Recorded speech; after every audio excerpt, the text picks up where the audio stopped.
3 hours before my brother's wedding, my phone buzzed. Unknown number.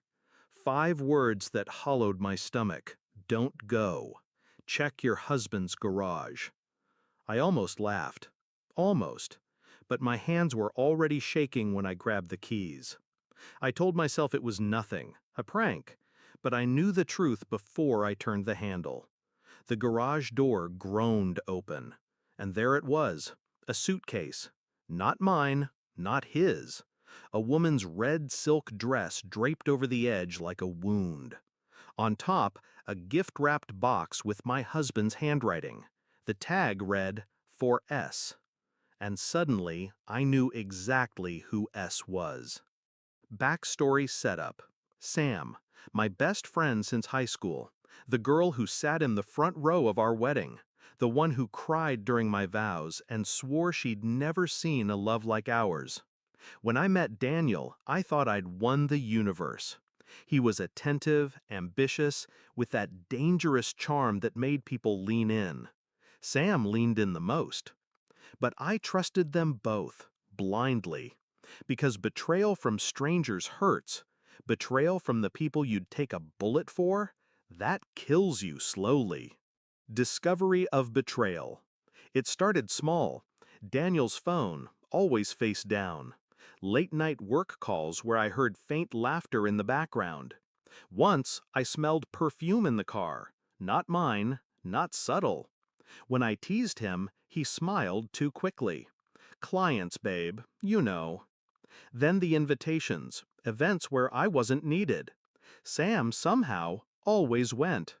But suspicion is a poison. It eats you from the inside unless you find the source. And that message? That was the needle straight to my heart. Shift in mindset. Strategic planning begins. I didn't confront him, not yet. Emotion is a weapon, but only when you control the blade. I took pictures of the suitcase, of the dress, of the tag with his handwriting. Then I called my lawyer, and my banker, and my brother's fiancé. 3 days later, I had everything I needed. Bank transfers to a private account in his name. A second phone bill, one he'd hidden, with months of calls to Sam. Hotel receipts, same check-in dates, same room number.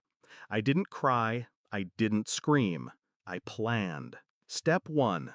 I moved our joint savings into an account under my name only, legally protected thanks to a quiet prenuptial clause he'd forgotten about. Step 2. I transferred the title of my car, my grandmother's jewelry, and the lake house, all gifts from my family, back into my own name. Step 3. I sent an anonymous package to Daniel's biggest client. Inside, photos of him and Sam together. Just enough to make them nervous. Step 4. I RSVP'd yes to the wedding. Because revenge is best served in public. Climax and confrontation. Present moment returns. The reception was a glass palace. Champagne flutes, white roses, music soft enough to hide sharp words. Daniel smiled when he saw me, that perfect, lying smile. He kissed my cheek like he hadn't gutted my life. Sam was there too, in a cream dress far too close to white. She waved.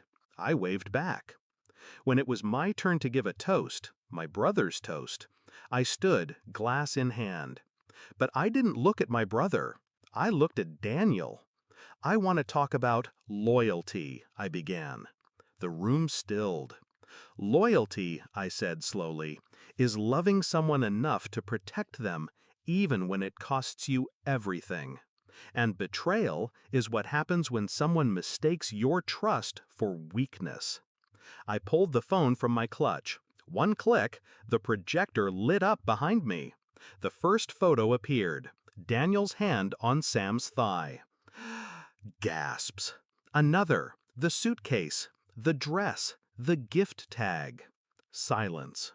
Daniel's face drained. Sam's lips parted, but no sound came. I didn't shout, I didn't cry. I just said, I wish you both the best in explaining this to everyone who matters to you. I set the mic down and walked out.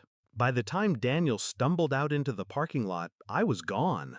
By the time he called, his accounts were empty, his reputation bleeding out through the phones of every guest. I didn't answer. Some people think revenge is about making them feel your pain. It's not. It's about showing them you can smile while you burn their world to the ground. And as I drove away, dress shimmering under the dashboard lights, I realized I'd never felt lighter.